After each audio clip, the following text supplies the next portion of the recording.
నువ్వు లేకపోతే మేమెక్కడా ప్రభా, ఒకసారి రాకూడదా, వచ్చి మాట్లాడకూడదా అంటాను నేను. వస్తాడు ఆయన, హల్లెలూయా, వచ్చి మాట్లాడతాడు. ఎన్నెన్నో అనుభవాలు దేవుడు ఇస్తా ఉన్నాడు. దేవుడు మన సంఘమును ప్రేమిస్తా ఉన్నాడు. దైవజనుల ప్రార్థన మరి ఎంతో గొప్ప ప్రార్థన, హల్లెలూయా. ఈ విధంగా తల్లి గారు ఉన్నారంటే, ఇలాగా సేవకుడు ఉన్నాడంటే మీ గురించే కదండి, కదా. మరి సంఘం గురించేగా మీరు ఎంత ప్రయాసపడతా ఉన్నారు. మరి వారి ప్రయాస వ్యర్థము కాదని ఎరిగి స్థిరులుగా దేవుని పని చేస్తా ఉన్నారు. హల్లెలూయా. దేవుడంట సమస్తాన్ని చూచి నీతిమంతులుగా వారిని తీర్చి వారిని హెచ్చించువాడు. హల్లెలూయా. రెండవ వాగ్దానము, అతను దేవుని నామమును బట్టి అతని కొమ్ము హెచ్చింపబడతాడట. నీతిమంతుడు ఎలా హెచ్చింపబడతాడంటే దేవుని నామమును బట్టి, అంటే యేసయ్య నామములోనే హెచ్చింపు. ఎవరి నామం అండి? అది యేసయ్య నామం. యేసయ్య నామములోనే, ఆయన పేరులోనే, ఆయన యొక్క ప్రజగా మనం ఉన్నప్పుడు యెహోవా నామము తోడు మనల్ని ఆయన హెచ్చించువాడు. హల్లెలూయా. కీర్తనలు 89వ కీర్తన 24వ వచనంలో ఈ మాట ఉంది, ఆయన నామమును బట్టి ఆయన మనలను హెచ్చించువాడు. ఇటు రీతిగా మనం ప్రార్థన చేయాలి. యేసయ్య నీ నామం బట్టి నన్ను హెచ్చించు. నీ నామమే, యేసయ్య పేరును బట్టి మనం దీవెనపడతా ఉన్నాం. ఎలా అంటే, ఒక కుమారుని దగ్గరికి వెళ్ళి నువ్వు ఎలాగయ్యా ఇంత జ్ఞానంగా చదువుతున్నావంటే ఎవరి పేరు చెప్పాలి? యేసయ్య నాకు జ్ఞానం ఇచ్చాడు, ఆయన నామములోనేగా అతను చదువుతున్నాడు. హల్లెలూయా. ఎలాగయ్యా నువ్వు ఇంతగా అభివృద్ధి చెందామని ఎవరైనా యవనస్తుని అడిగితే, యేసయ్య నామములో నేను అభివృద్ధి చెందాను అంటే ఎవరు? యేసయ్యే మనలను అభివృద్ధి చేశాడు. హల్లెలూయా. హెచ్చించువాడు ఎవరైనా ఉన్నారంటే అది దేవుడు మాత్రమే.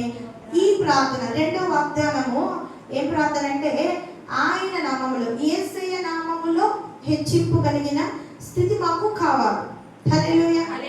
మరి నికీర్తులు అలా ప్రార్థించి, యేసయ్య నీ నామములో నన్ను హెచ్చించువా, దేవా నన్ను నీతిమంతుడిగా పెంచి పెద్ద చేయవా. మొదటి వాగ్దానం.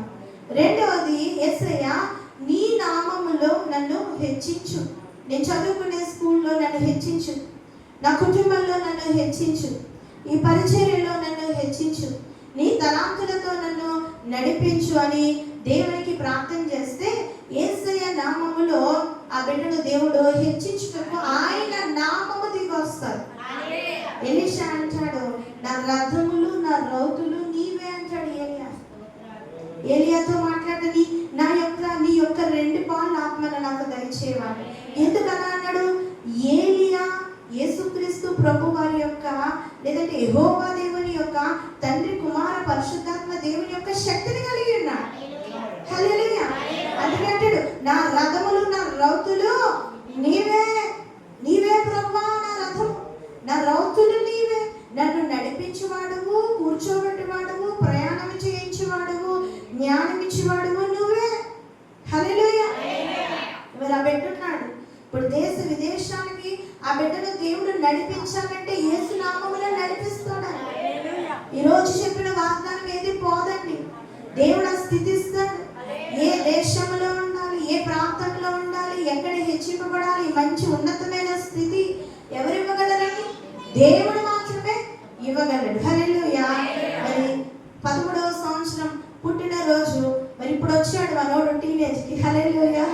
మరి టీనేజ్ బర్త్డే వచ్చేసాడు కాబట్టి ఇంకా అలా చదువులు పెరిగిపోయి మరి చక్కగా నీటి బాప్తిసంలోకి వచ్చి దాని తర్వాత దేవుని పని అలాగే విదేశాలు వెళ్ళిపో.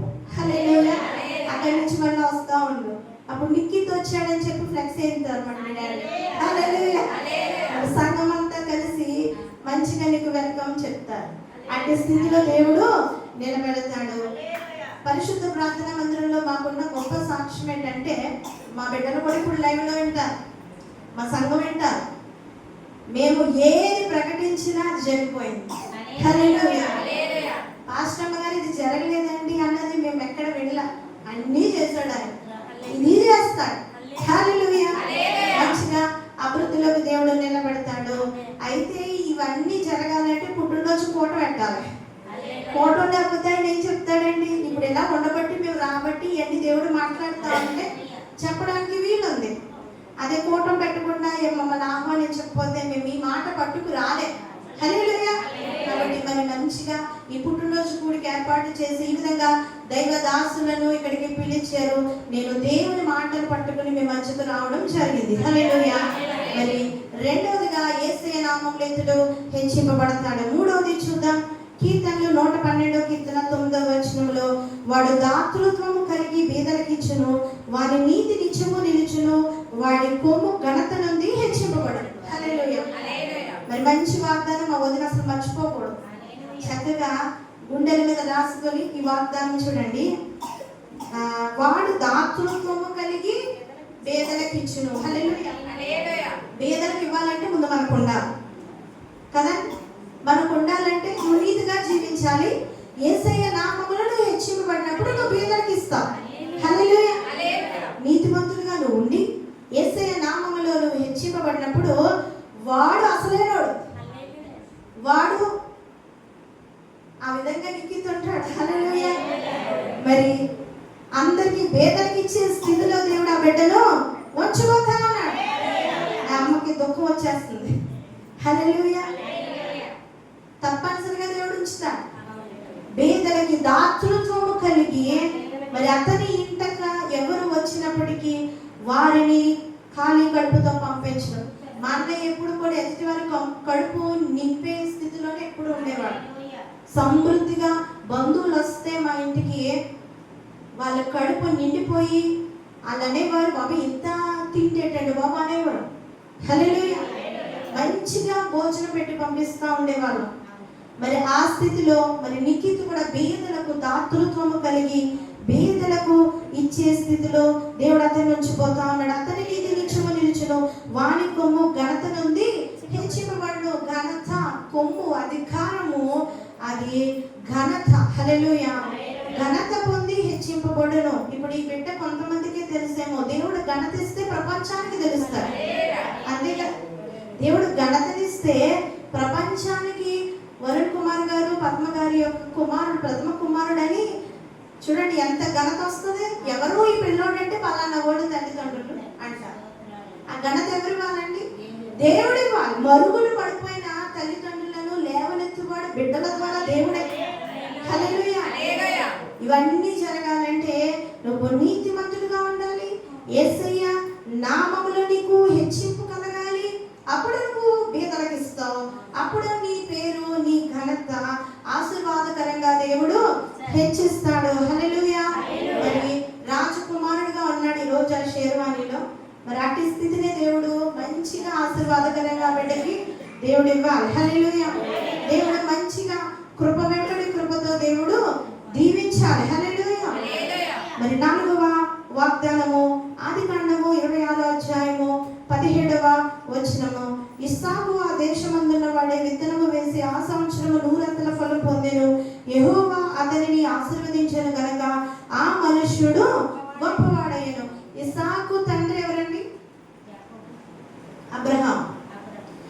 అబ్రహాము కుమారుడు ఇస్సాకు. అందుకే అంటాగా అబ్రహాము దేవా, ఇస్సాకు దేవా, యాకోబు దేవా అని మనము ప్రార్థన చేస్తూ ఉంటాం. హల్లెలూయా.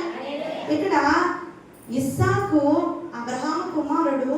అబ్రహాముతో దేవుడు ఒక నిబంధన చేశాడు. మరి మా నాన్నగారితో దేవుడు నిబంధన, మంచి ప్రార్థనా జీవితం కలిగి ఉంటా ఉండేవారు. మరి వారి కుమారులను కుమార్తెను దేవుడు ఏనాడు విడిచిపెట్టలేదు. ఎవరికి వారిని దేవుడు ఆశీర్వదిస్తా దీవిస్తా మేలుతోనే నింపుతా ఉన్నాడు. మరి నిఖిత్ పుట్టినరోజు సందర్భంగా ఈ వాక్యం కాబట్టి